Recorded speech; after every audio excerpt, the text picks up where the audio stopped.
দুঃখ কষ্ট মানুষের জীবনের একটা অংশ। রাত না আসলে যেমন দিনের মর্ম বোঝা যায় না, তেমনি দুঃখ না থাকলেও মানুষ সুখের মর্ম বুঝতে পারে না। আজ এমন এক সিনেমার গল্প বলতে চলেছি, যা আমাদের সমাজের মানুষের জীবন থেকে নেওয়া। সিনেমাটি দেখতে দেখতে আপনি হারিয়ে যাবেন অন্য এক জগতে। আজকের সিনেমা সম্পর্কে বেশি কিছু বলবো না, শুধু এতটুকুই বলবো, আপনার জীবনে আরও একটা মাস্টারপিস সিনেমার যোগ হতে চলেছে। আজ এক্সপ্লেন করব Afghanistani movie the patient stone. তাহলে গাইস, কথা বাড়াবো না, চলুন শুরু করা যাক আজকের এক্সপ্লেনেশন। সিনেমার শুরুতেই আফগানিস্তানের দৃশ্য দেখানো হয়। আফগানিস্তানে তখন যুদ্ধ চলছিল, চারপাশে শুধু গুলির শব্দ। সিন চলে আসে একটা সাদামাটা ঘরের ভেতর। সেখানে আমরা একজন মহিলাকে দেখানো হয়। তার নাম ফারহানি এবং তার বয়স প্রায় 30 বছর। ফারহানির সামনেই এক লোককে দেখানো হয়। লোকটি তার স্বামী। যুদ্ধে তার স্বামীর কাঁধে গুলি লাগে, আর এরপর থেকে সে প্যারালাইজড হয়ে ঘরে পড়ে আছে। কিন্তু ফারহানি তার স্বামীকে সবসময় সেবা যত্ন করে। বাইরের গোলাগুলির শব্দ, চারপাশে নারকের যুদ্ধ চলা সত্ত্বেও ফারহানি সবসময় নিজের স্বামীর পাশে থাকে। স্বামীর সেবা যত্ন করে। সে কাপড় ভিজিয়ে তার স্বামীর শরীর মুছে দেয়, স্বামীর সুস্থতার জন্য প্রার্থনা করতে থাকে, আর দিন রাত নিজের মতো করেই স্বামীর সাথে কথা বলে। তার স্বামী তার কথা শুনতে পায় কি পায় না তা সে জানে না। ডক্টর বলেছিলেন তার স্বামী 1-2 সপ্তাহের মধ্যে ঠিক হয়ে যাবে, কিন্তু অনেক দিন কেটে যাওয়ার পরও তার স্বামীর একইভাবে বিছানায় পড়ে আছে। ফারহানি প্রতিদিন নানাভাবে তার স্বামীকে সুস্থ করে তোলার চেষ্টা করে, কিন্তু কোনোভাবেই তার স্বামীর হুঁশ ফেরে না। ধীরে ধীরে ফারহানির আরও অস্থিরতা বেড়ে যায়। সে বুঝতে পারে না যে সে কি করবে বা কি করলে তার স্বামী আবার আগের মতো সুস্থ হয়ে উঠবে। সে প্রতিদিন সারাদিনের সব ঘটনা তার স্বামীকে শোনায়, কিন্তু দিন শেষে স্বামীর অবস্থার কোনো উন্নতি না দেখে ফারহানির দুশ্চিন্তা আরও বেড়ে যায়। ফারহানির 2 মেয়ে আছে। তাদেরকে অবলম্বন করেই ফারহানি তার দিন পার করতে থাকে। সন্তানদের মুখের দিকে তাকিয়ে সে তার সব কষ্ট আর দুশ্চিন্তা ভুলে থাকে। একদিন তার মেয়েরা বলে তাদের খিদে পেয়েছে, কিন্তু তাদের ঘরে কোনো খাবার বা পানি কিছুই ছিল না। ফারহানি বেশ চিন্তিত হয়ে পড়ে। সে তার 2 মেয়েকে নিয়ে প্রতিবেশীর বাসায় যায় আর পানিওয়ালার ব্যাপারে জিজ্ঞেস করে। প্রতিবেশী মহিলাটি জানায় আজকে পানিওয়ালা এসেছিল কিনা সে ব্যাপারে সে কিছুই জানে না। এরপর ফারহানি তার মেয়েদের নিয়ে ওষুধের দোকানের দিকে যায়, কিন্তু তখনই সেখানে আর্মির লোকেরা চলে আসে। তারা এলোপাথারি গুলি চালাতে শুরু করে, বোম ছুটতে শুরু করে, কিন্তু সেখানকার মানুষগুলি আর বোমের আওয়াজ শুনতে শুনতে এগুলোতে অভ্যস্ত হয়ে গেছে। সিন চলে আসে ওষুধের দোকানে। ফারহানি ওষুধের দোকানে গিয়ে তার স্বামীর জন্য ওষুধ চায়, কিন্তু দোকানদার ওষুধ দিতে মানা করে দেয়। দোকানদার বলে, আমি তোমাকে আর ওষুধ দিতে পারবো না, এমনিতেই তোমার অনেক টাকা বাকি পড়ে আছে, তুমি আগের ধারে পরিশোধ করতে পারছো না, তাই আমি তোমাকে আর বাকি দিতে পারবো না। একথা শুনে ফারহানি ফিরে আসে, আর সে বেশি চিন্তিত হয়ে পড়ে। বাড়ি ফিরে ফারহানি তার স্বামীকে খাওয়ানোর ব্যবস্থা করে, কারণ যদিও তার স্বামী নড়াচড়া করতে না পারে না, তারপরও বেঁচে থাকার জন্য তাকে খাবার তো দিতেই হবে। তাও ফারহানি একটা নলের সাহায্যে তার স্বামীকে লবণ পানি খাওয়াতে শুরু করে। ফারহানি জানে না তার স্বামী তার কথা শুনতে পায় কি পায় না, তবুও প্রতিবার বাইরে যাওয়ার আগে সে তার স্বামীর অনুমতি নিয়ে যায়। বাইরে থেকে ফিরে এসে তার স্বামীকে বাইরের সব ঘটনা খুলে বলে। কথা বলা শেষে সে বেশ কিছুক্ষণ তার স্বামীর দিকে তাকিয়ে থাকে, তারপর সেখান থেকে সে চলে যায়। পুরো শহরে ফারহানির আত্মীয় বলতে শুধু একজন আন্টি আছে। বাকি সব আত্মীয়রা যুদ্ধ শুরু হওয়ার শুরুতেই এই শহর ছেড়ে অন্যত্র চলে গেছে। তার আন্টি তার বাড়ির পাশেই থাকে। ফারহানি যখনই ভীষণ দুশ্চিন্তার মধ্যে থাকে, সে তার আন্টির কাছে চলে যায়। আজও সে তার আন্টির কাছে এসেছে। ফারহানি তার আন্টির বাসায় এসে দরজা ধাক্কা দেয়, কিন্তু তার দরজা খুলে একজন অপরিচিত বৃদ্ধ মহিলা। ফারহানি সেই বৃদ্ধ মহিলাকে তার আন্টির ব্যাপারে জিজ্ঞেস করলে বৃদ্ধা বলেন, আমি জানি না, আমরা এই ঘরটি কিনে নিয়েছি, আর আমি তোমার কোনো সাহায্য করতে পারবো না, তুমি এখান থেকে চলে যাও। একথা বলে বৃদ্ধার দরজা বন্ধ করে দেন। এদিকে ফারহানির ভেতর থেকে ভেঙে পড়েন। এই পুরো শহরে সে একদমই একা হয়ে পড়ে। তাকে সাহায্য করার মতো আর কেউ রইল না। ফারহানি বাড়ি ফিরে তার স্বামীকে বলে যে তার আন্টিও এখান থেকে চলে গেছে। এখন সে কার কাছে সাহায্য চাইবে বুঝতে পারছে না। এদিকে বাচ্চারা ক্ষুধার্ত, ঘরে কোনো খাবার বা পানি কিছুই নেই, তার উপর বাইরে যুদ্ধের দাওয়ামা। ফারহানি তার স্বামীকে বলতে থাকে, আপনার মা আর ভাই দুজনেই শহর ছেড়ে চলে গেছে, যাওয়ার আগে আমাকে একবার জানায়ওনি, বাচ্চাদের পর্যন্ত বলে যায়নি। তারা বুঝে গেছে এখন আপনি কারোর জন্য কিছু করতে পারবেন না, তাই তারা আমাদেরকে কোনো ব্যাপারে কিছু বলারও প্রয়োজন বোধ করে না। কেউ আপনার দায়িত্ব নিতে চায় না। আমরা এখন একদম একা হয়ে পড়েছি। এখানে আমরা জানতে পারি ফারহানির স্বামী যখন সুস্থ ছিল তখন সেখানে সেনা হিসেবে যুদ্ধ করত। কোনো মিলিটেন্ট তাদের উপরে হামলা করলে তার স্বামী সবার আগে প্রতিরোধ করত, কিন্তু একদিন তার সাথীরাই তার কাঁধে গুলি চালিয়ে দেয়, আর তখন থেকেই তার এই অবস্থা। তাকে প্যারালাইজড হয়ে ঘরে পড়ে থাকতে হচ্ছে, আর তার স্ত্রী সন্তান অসহায়ের মতো দিন পার করছে। ফারহানি পুরোপুরি হতাশ হয়ে পড়ে। সে বুঝতে পারে এখন একমাত্র সৃষ্টিকর্তা ছাড়া কেউ তাকে সাহায্য করতে পারবে না। সে উপরের দিকে তাকিয়ে সৃষ্টিকর্তার কাছে সাহায্য প্রার্থনা করে। তখনই সে বাচ্চাদের কান্নার শব্দ শুনতে পায়। তাদের খিদে পেয়েছে। ফারহানি তার মেয়েদের কাছে যায়। রাত নেমে আসে, আর এখানে আমরা জানতে পারি তাদের ঘরে বিদ্যুৎও নেই। ফারহানি ল্যাম্প জ্বালায়। বাচ্চারা তাদের মাকে ঘিরে দাঁড়ায়। বাচ্চা দুটো এতই ছোট যে তাদের চারপাশের কোনো পরিস্থিতি সম্পর্কে কোনো ধারণা নেই। তারা জানে না বাইরে কি হচ্ছে। তারা এটাও জানে না যে তাদের বাবার সাথে কি হয়েছে। তারা মনে করে তাদের বাবা হয়তো তাদের সাথে রাগ করেছে, তাই তাদের সাথে কথা বলে না। তারা বারবার তাদের মাকে এ ব্যাপারে জিজ্ঞেস করে, কিন্তু তাদের মা তাদেরকে বলে না যে তাদের বাবার সাথে কি হয়েছে আসলে। রাতে ফারহানি তার স্বামীর রুমে যায়, আর স্বামীর পুরো শরীর মুছে পরিষ্কার করে দেয়। চিন চলে আসে সকালে। একজন ডাক্তার ফারহানির স্বামীকে দেখতে আসে। ফারহানি বলে, আমার পিরিয়ড চলছে, এখন আপনার ভিতরে আসাটা ঠিক হবে না। আমি সম্পূর্ণরূপে পবিত্র নই। আপনি কিছুদিন পরে আসুন। তখন ডাক্তার বলে, আমি কিছুদিনের জন্য বাইরে যাচ্ছি, ততদিন তুমি তোমার স্বামীর ক্ষতস্থানগুলোর খেয়াল রেখো। ডাক্তার চলে যায়, আর ফারহানি ঘরে এসে তার স্বামীর ক্ষতস্থান দেখতে থাকে। ফারহানি দেখে তার স্বামীর ক্ষতস্থান আগের মতোই আছে, অর্থাৎ ক্ষতস্থান ঠিক হচ্ছে না। তখনই বাইরে একটা ঘোষণা যায়। ফারহানি জানালা দিয়ে ঘোষণা হচ্ছে তা শোনার চেষ্টা করে। বলা হচ্ছে মসজিদে অস্ত্র সরবরাহ করা হচ্ছে, সবাই যেন মসজিদ থেকে নিজেদের জন্য অস্ত্র নিয়ে যায়। ঘোষণা শুনেই ফারহানি বুঝে যায় এখানে শত্রুদের আক্রমণ হতে চলেছে, আর সেজন্যই অস্ত্র সরবরাহ করা হচ্ছে। ফারহানি দ্রুত তার মেয়েদের নিয়ে বেসমেন্টে চলে আসে। অন্যান্য লোকজনও আত্মরক্ষার জন্য বেসমেন্টে আসতে থাকে। এক প্রতিবন্ধী লোকও বেসমেন্টে আসতে চাইছিল, কিন্তু তার সাথে থাকা লোকজন তাকে বাইরে রেখেই নিজেরা বেসমেন্টে চলে যায়। সবাই বেসমেন্টে বসে সৃষ্টিকর্তার কাছে প্রার্থনা করছিল, আর তখনই বাইরে শত্রুদের আক্রমণের শব্দ শোনা যায়। চারপাশ থেকে বোমা ফাটার শব্দ আসতে থাকে, সেই সাথে ট্যাঙ্ক আর মিসাইলও দেখা যায়। সবাই তীব্র শব্দ শুনতে পাচ্ছিল, কিন্তু বাইরে কি হচ্ছিল কেউ বুঝতে পারছিল না। হঠাৎ বাইরে গোলাগুলি শব্দ বন্ধ হয়ে যায়, আর ফারহানি ছুটে চলে যায় তার স্বামীর কাছে। অন্যদিকে যে প্রতিবন্ধী লোকটি তাড়াহুড়ো করে বাইরে রেখে গিয়েছিল তাকে ভিতরে নিয়ে আসা হয়, কারণ তারা জানতো শত্রুদের আক্রমণ শেষ হয়ে যায়নি। বাইরে শত্রুদের ট্যাঙ্ক রাখা আছে, তাই তাদেরকে আরও কিছুক্ষণ নিরাপদ আশ্রয়ে থাকতে হবে। ফারহানি তার স্বামীর কাছে আসে। চারপাশে ধুলোবালিতে পরিপূর্ণ। ফারহানি তার স্বামীর শরীর থেকে ধুলোবালি পরিষ্কার করে দেয়। চোখের ধোলা পরিষ্কার করার জন্য ফারহানি তার স্বামীর চোখে আই ড্রপ দিয়ে দেয়। তখন সে দেখে বাইরে তখনও শত্রুদের ট্যাঙ্ক ঘুরে বেড়াচ্ছে, অর্থাৎ খুব শীঘ্রই আবারও আক্রমণ শুরু হতে যাচ্ছে। ফারহানি কিছু বুঝে ওঠার আগেই দ্বিতীয়বারের মতো হামলা শুরু হয়। চারপাশের ইট আর পাথর ছড়িয়ে পড়ে। হঠাৎ তার মনে পড়ে তার দুই মেয়ে বেসমেন্টে একা আছে, তাই সে দ্রুত ঢুকে বেসমেন্টে চলে আসে। এরপর হামলা শেষ হওয়া পর্যন্ত সে তার মেয়েদেরকে জড়িয়ে রাখে। কিছুক্ষণ পর হামলা বন্ধ হয়। ফারহানি বাইরে এসে দেখে ঘরের জানালা সব ভেঙে গেছে। ঘর ইট পাথর আর ধুলাবালি দিয়ে পরিপূর্ণ হয়ে যায়। ফারহানি ঘর পরিষ্কার করতে শুরু করে। তার স্বামী তখনও সেখানেই শুয়ে থাকে। এর কিছু সময় পরেই ফারহানি আবারও বেসমেন্টে চলে যায় তার মেয়েদেরকে নিয়ে আসার জন্য। এদিকে মিলিটারির লোকজন ফারহানির ঘরে আসে, আর তারা তার স্বামীর দিকে বন্দুক তাক করে, কিন্তু লোকটিকে নড়াচড়া করতে না দেখে তারা লোকটির ঘড়ি আর হাতের বিয়ের আংটি খুলে নেয়। এরপর পুরো ঘরে তল্লাশি শুরু করে, কিন্তু পুরো ঘর খুঁজেও তারা কিছুই পায় না। তারা মনে করে হয়তো লোকটি মারা গেছে।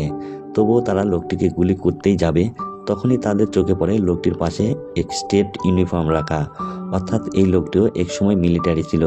তাই তারা লোকটিকে গুলি না করেই সেখান থেকে চলে যায়।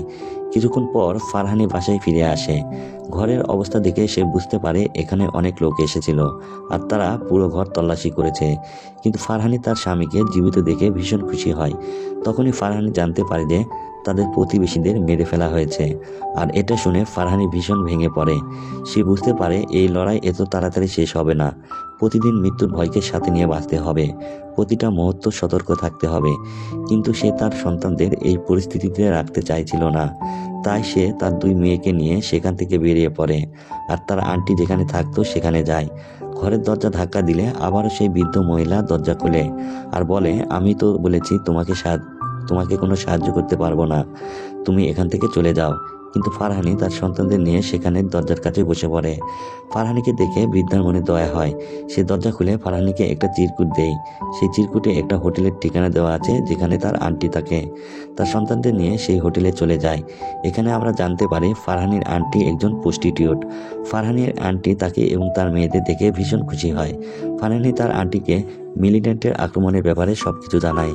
সে বলে যে এখন তার মেয়েদেরকে বাড়িতে রাখা নিরাপদ নয়, তাই কিছুদিনের জন্য সে তার বাচ্চাদেরকে এখানে রেখে যেতে চায়। আন্টি বলে, ঠিক আছে, কোনো সমস্যা নেই, আমি তাদেরকে এখানে আমার কাছে রাখবো। ফারহানি তার আন্টিকে জিজ্ঞেস করে যে তিনি প্রস্টিটিউশনের সাথে কিভাবে জড়িয়ে গেলেন। আন্টি বলে, অনেক ছোট বয়সে আমার বিয়ে হয়ে যায়। বিয়ের অনেক বছর পরেও আমার কোনো সন্তান হচ্ছিল না। সন্তান না হওয়ার বিষয়টি যখন সবার সামনে আসে তখন থেকে প্রতিদিন রাতে আমার শ্বশুর আমার সাথে জোর জবরদস্তি করত।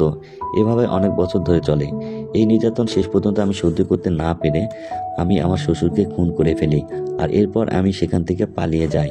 এখানে আসার পর দেখলাম আমি এখানে নিজের মতো করে চলতে পারি, আমি এখন সম্পূর্ণ স্বাধীন। এরপর আন্টি ফারহানিকে কিছু টাকা দেয়। ফারহানি তার সন্তানদেরকে আন্টির কাছে রেখে বাড়িতে ফিরে আসে, কারণ তার স্বামীর যত্নের প্রয়োজন।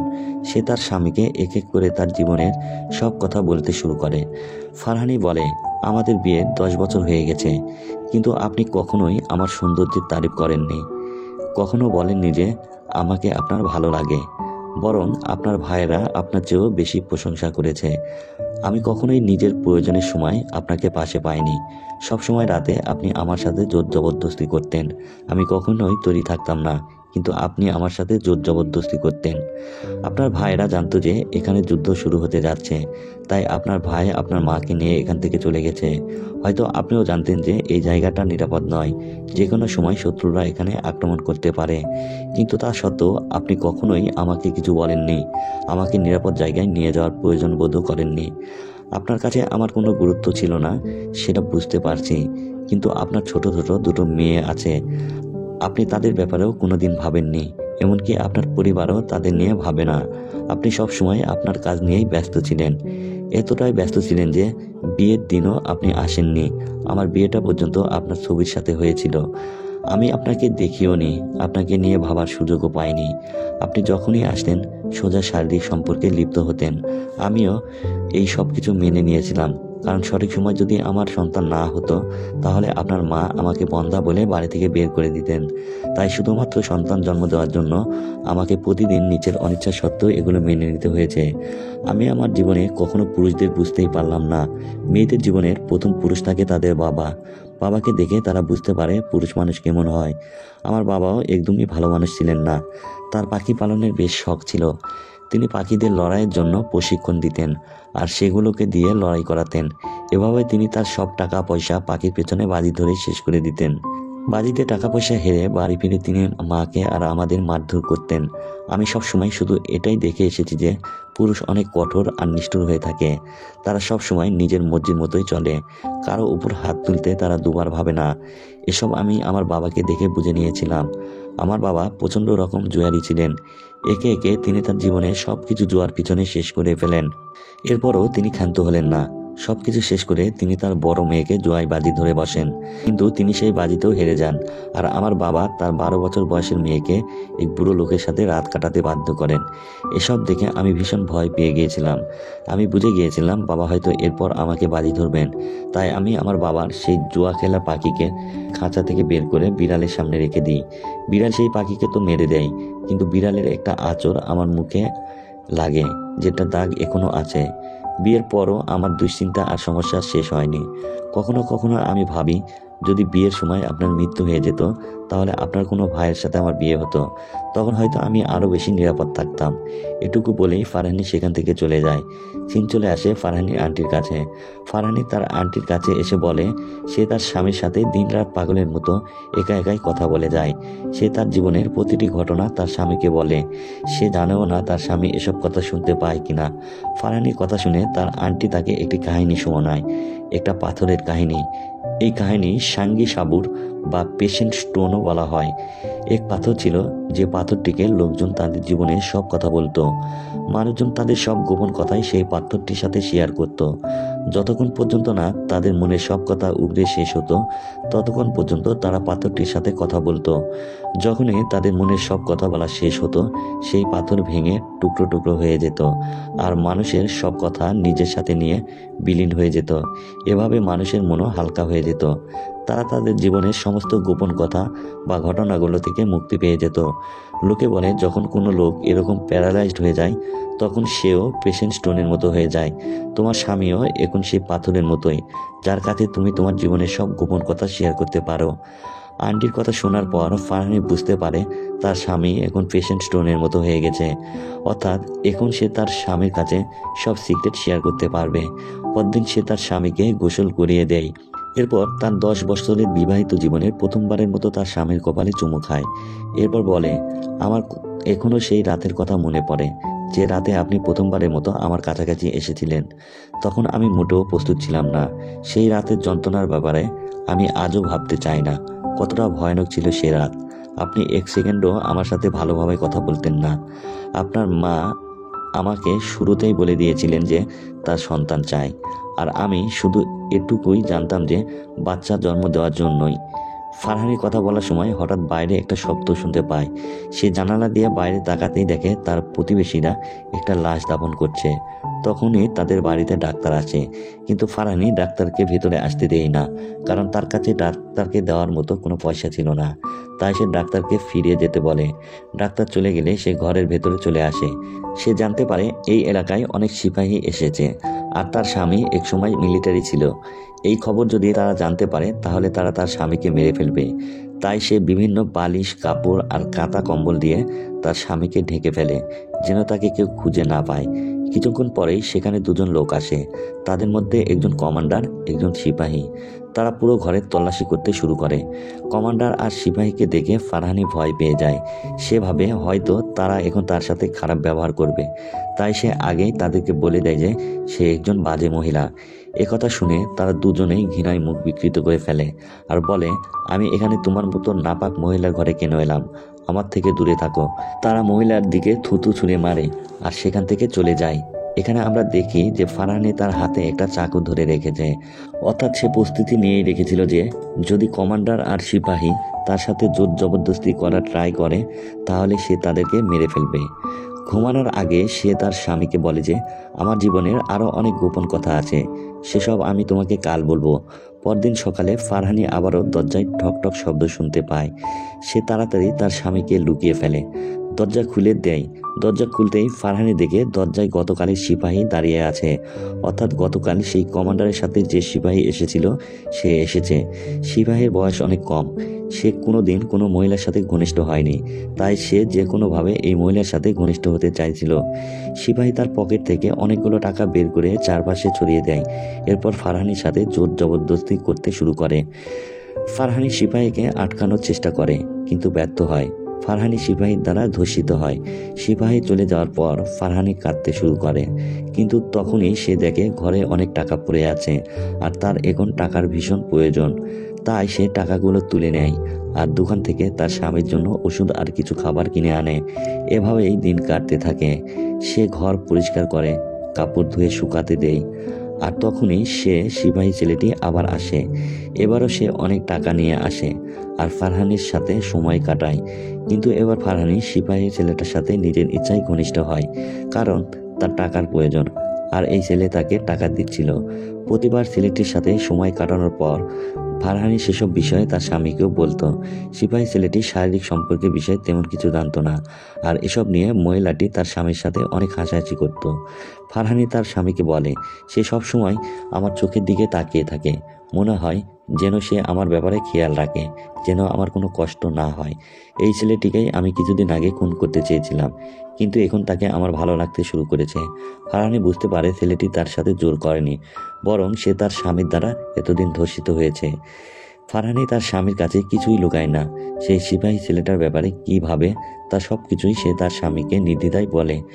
একদিন যখন ফারহানি বাইরে থেকে আসে, সে দেখে তার ঘরের ভাঙা চালাটা কেউ ঠিক করে দিয়েছে। সে বুঝতে পারে এটা সেই সিপাহী ছেলেটার কাজ। এরপর যখন আবার ছেলেটি ফারহানির কাছে আসে, সে বলে, আমি শুধু কিছুক্ষণের জন্য আপনার পাশে বসতে চাই। তারা দুজনেই ঘরে এসে বসে পড়ে। ছেলেটি তার জামা খুলে শরীরের আঘাতের স্থানগুলো ফারহানিকে দেখাতে থাকে। সে বলে, আমি অনাথ, কিছুদিন হলো আমার উপর কমান্ডারের নজর পড়েছে। সে সব সময় সিগারেট খেয়ে আমার গায়ে তার ঠেকা দেয়। আমি কখনো তার বিরুদ্ধে প্রতিবাদ করতে পারি না। আমাকে কেউ কখনো ভালোবাসেনি, কেউ কখনো আমাকে জড়িয়ে ধরেনি। এটুকু বলতেই ছেলেটি কাঁদতে শুরু করে, আর ফারহানিও কাঁদতে কাঁদতে তাকে জড়িয়ে ধরে। সে বুঝতে পারে এই পৃথিবীতে সে শুধু একাই কঠিন জীবন পার করছে না, বরং সবার জীবনেই কোনো না কোনো সমস্যা রয়েছে। সবাই নিজেদের লড়াই লড়ছে। পরদিন ফারহানি দেখে তার দরজায় কিছু ফল রাখা আছে, আর সেখানে একটা স্বর্ণের আংটিও রাখা আছে। ফারহানি বুঝে যায় এগুলো সেই ছেলেটি রেখেছে। ঘরে ঢুকে সে স্বর্ণের চেইনটি দেখে ভীষণ খুশি হয়, কারণ এই প্রথমবার কেউ তাকে ভালোবেসেছে। সে তার স্বামীকে বলতে থাকে কিভাবে একটা মেয়েকে খুশি করা যায় তাকে ভালোবেসে। ফারহানি বুঝতে পারে সেও ধীরে ধীরে ছেলেটির প্রতি দুর্বল হয়ে পড়েছে, তাকে ভালোবাসতে শুরু করেছে। কিন্তু এটা ভুল, সে অন্যায় করেছে। এই উপলব্ধি হতে সে সৃষ্টিকর্তার কাছে ক্ষমা চায়। সময় কাটতে থাকে। একদিন ফারহানি তার স্বামীকে বলে, আমি আপনাকে আমার জীবনের শেষ সিক্রেটটি জানাতে চাই। আমি যখন প্রেগনেন্ট ছিলাম, তখন আমি অনেকবার আমার 2 সন্তানকেই মেরে ফেলার চেষ্টা করেছি, কারণ ওই 2 মেয়ে আপনার ছিল না। আমি অনেক আগেই বুঝে গিয়েছিলাম আপনি সন্তান জন্মদানে অক্ষম, কিন্তু আপনার মা কখনোই এই কথা মানতেন না। তিনি তো বলেই দিয়েছিলেন বাচ্চা না হলে আমাকে ঘর থেকে বের করে দেবেন। তখন আমি আমার আন্টির কাছে যাই। আন্টি আমাকে এ ব্যাপারে সাহায্য করেন। আপনার মা ভাবতেন আমি বুঝি কোন ডাক্তারের কাছে যাচ্ছি, কিন্তু আমি আসলে অন্য পুরুষের কাছে দিতাম। আমি কখনো সেসব পুরুষের চেহারাও দেখতাম না। শেষ পর্যন্ত আমি প্রেগনেন্ট হই, আর সব কিছু ঠিক হয়ে যায়। এই 2 মেয়ের একজনও আপনার সন্তান নয়। আমিও জানি না ওদের বাবাকে। এই কথা শুনে প্রথমবারের মতো ফারহানির স্বামী হুঁশ ফেরে। হুঁশ ফিরতেই সে ফারহানিকে মারার জন্য তার গলা চেপে ধরে, আর ফারহানি বাঁচার জন্য স্বামীর শরীরে ছুরি বসিয়ে দেয়। লোকটি সাথে সাথেই মারা যায়। কিছুক্ষণের জন্য ফারহানির মনে হয় তার স্বামী ছিল পেশেন্ট স্টোন, যাকে তার জীবনের সর্বশেষ গোপন কথাটি বলার পরপরই তার মৃত্যু হয়ে যায়। সে তার মৃত্যুর সাথে সাথে ফারহানির জীবনের সব গোপন কথা সাথে করে নিয়ে চলে যায়, আর ফারহানি তার জীবনের সব ভুল আর গোপনীয়তার বন্ধন থেকে মুক্তি লাভ করে।